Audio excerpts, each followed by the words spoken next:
Are you a writer or a maker or another type of creativepreneur who is feeling blocked from the creative work that you want to do? Maybe you've just been working so hard, you're a bit burnt out, or you're just looking for a new, fresh inspiration, a new influx of ideas, so that way you can keep doing this fascinating artistic work.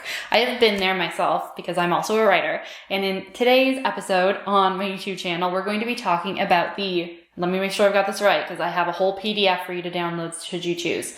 5 keys for daily writing that feels good. This is going to be useful for any sort of creative endeavor that you might do, whether it's creating jewelry or painting. So stay tuned and you're going to find that this is going to be super helpful for you.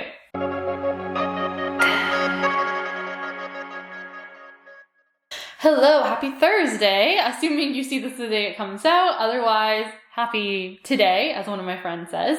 I am so excited to see you here on my YouTube channel. This is where you're going to learn all about copywriting, content marketing, and mental health for entrepreneurs. Oh, and I didn't introduce myself yet. My name is Emma Givens, and as you might imagine, I am a copywriter. I am a brand messaging strategist and a writing coach for entrepreneurs. So whether I'm going to be doing the work for someone or I'm going to help you learn how to do the writing yourself, it's a joy. It's a true creative joy, and I'm sure you relate to that as a creativepreneur yourself. But because we're constantly being creative in our work, sometimes we've just been burnt out or we're tired, right? We're just literally exhausted. We might feel like the creative ideas aren't flowing. And so today's video is all about how to get those creative ideas flowing again, especially by looking outside of your sphere of expertise, right? So if you're a writer, we're going to be talking about more of the visual arts. If you are a visual artist, we're going to be talking about taking notes based on the things you see in your daily life. So without further ado, let's actually get into these 5 keys, and you're going to be able to, if this feels like a lot, you can actually click the link below in the description to download the pretty PDF version of all the tips. You can even print it out, put it up as a poster, a constant reminder that there is exciting creative inspiration for you at any time out in the world, or even just by looking in an unfamiliar place via your laptop. So let's give you those specifics right now. Key number one is to create a commonplace book. And this may be something you've kind of heard of from history, from the past, but it's a really amazing tool that a lot of writers use. And it tends to be more fiction writers. Even if you're like a copywriter and we're talking about this kind of creativepreneur, it's probably not something that you're used to carrying around with you either. But a commonplace book is super, super handy. So this is how I describe it. A commonplace book is a small notebook, and usually it's really, really tiny. So you can basically slip it in a pocket if you needed to, in a purse, in a backpack, wherever you might carry stuff. But it's intentionally small, so it's easy to bring no matter what. You can also leave it in your car. That's another thing. To write down jolts of inspiration throughout your day. So snippets of conversation in the metro, descriptions of unusual places that you come across, like a weird alleyway or a building you've never seen before that looks like it's out of a different time period. So much more. So basically, you can keep track of all the things that make you say, Basically, that's kind of the way I would summarize it. Is the things that are kind of curious throughout your day. So that way, when you're looking for some inspiration, and this is probably why a lot of fiction writers use it, because it can really inspire what does this dark alleyway actually contain kind of part of your mind. But also, it can give you some new imagery, right? Some new ways of looking at things.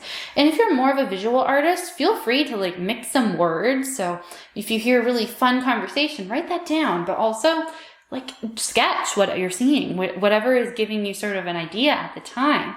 And you can always come back to it. So that day where you're like, I don't know where to start with something that's in your commonplace book. One more idea there is if you're really a very electronic person, you can also keep it, even in your phone notes, to be totally honest. But I would even download a separate notebook app so that it feels like a commonplace book. It's the place you go to for inspiration, not for distraction. That would be the one key tip I would give you about doing an electronic version, but I think that's totally valid.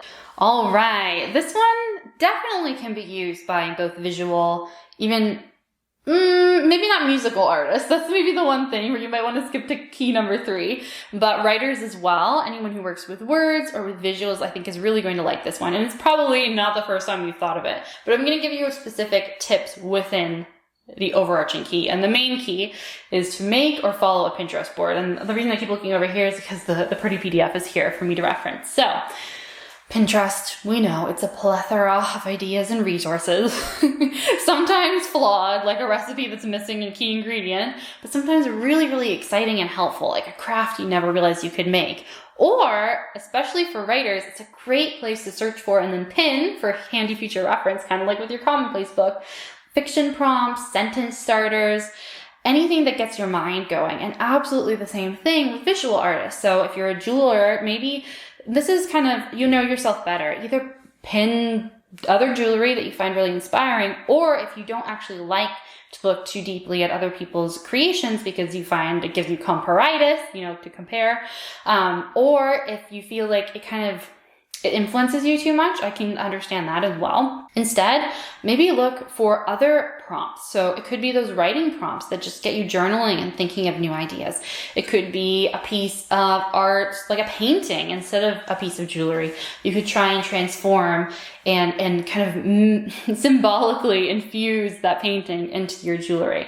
Just as similar to the commonplace book, but it's a little bit more of a visual format, very electronic format, and you're just kind of repurposing, like you're pinning other people's stuff. So commonplace, you kind of have to go find things yourself. With Pinterest, you can just accumulate or assemble. Curate might be a good word for it. So it's super, super handy that way too. Key 3 is to actually look back through your life or through other historical events. And the way that you do this is essentially draw a timeline.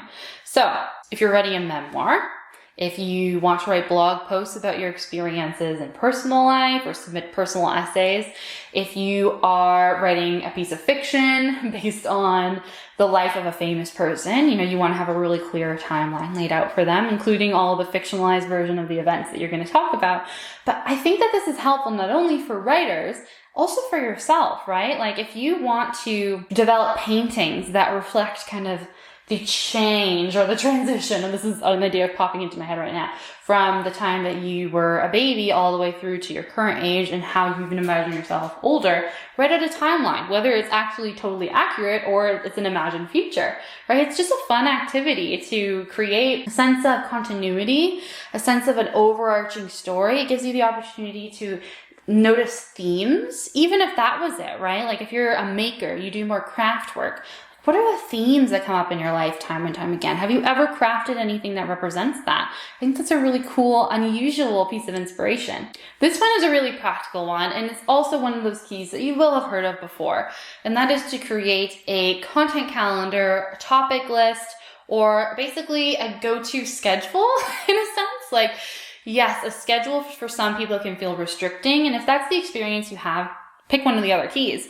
But if you have something on your schedule and you find that that's how you get it done, like if it's scheduled in and you make it happen, that is also a really great way of overcoming creative block, because sometimes we get stifled because we're waiting for inspiration to hit us.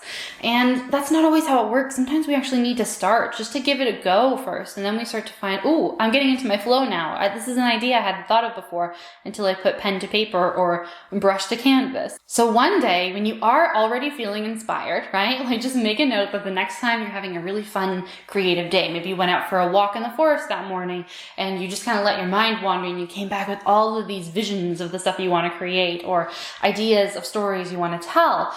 While you're in that creative zone, record all those ideas. And you can do this any way that you want to. You could put it in your commonplace book. You could draw it out, sketch some stuff out in a book. You could also record yourself either on video talking to yourself or audio record yourself giving ideas. And while that might seem like, okay, does that mean I have to go and listen to myself talk about it again to get ideas? Well, you could. I think that's especially kind of fun with a video, unless you cringe too much when you see yourself. But you can also put that audio recording through a transcription software. There's some free softwares out there. So like the one that I always mention when I talk about how to repurpose content. If you're interested in repurposing content so that social media, etc., is easier for you, you can watch this video up here talking about audio content to the rest of the content that you put out. But in general, what I'm saying is that when you have audio of any sort, use something like otter.ai. That's a great auto transcription software that is free up to a certain number of minutes. So if you once a month have like a creative day, then record yourself talking, if that's the easiest way for you to express it, and throw it through that transcription software so that when it's time for you to look at one of your past ideas because you're kind of stumped on the day of, That's what you can basically use to start from. You can look at the piece of paper with the transcription on it. It's kind of like your commonplace book, right? Or you can take that transcription and plug it into a content calendar or a maker day calendar. Maybe you set a date with yourself every Thursday to actually just create instead of doing all the marketing and the selling and whatever. Okay, and key number 5 is a really, really fun one. It is to keep a dream journal. So this sort of depends on if you're the type of person who has really vivid dreams. I have extremely vivid dreams. They used to be more nightmarish. They're a little bit more positive now, but regardless, they always have a weird story. At least I find them interesting. We often find our own dreams the most interesting, but we're not going to be selling literally the story of our dream unless you're able to transform it into some fascinating fiction. But it could totally inspire something that you create, something that you make, some weird connection, like two people with two totally different backgrounds that you never thought of before. And then you realize, well, what if they actually had a conversation? What would that be like? Or you notice that there's themes or there's some weird visual imagery that happens in your dream. I think this is much more common if you are more of a visual artist. You're going to have very vivid visual imagery in your dreams as well. So having a dream journal not only gives you another place to kind of keep track and get ideas from the future, but also having that sit beside you so that when you wake up in the morning, you can make a note. That's way, way more likely to help you remember what actually happened in the dream. You have to capture it before it kind of goes away, I find.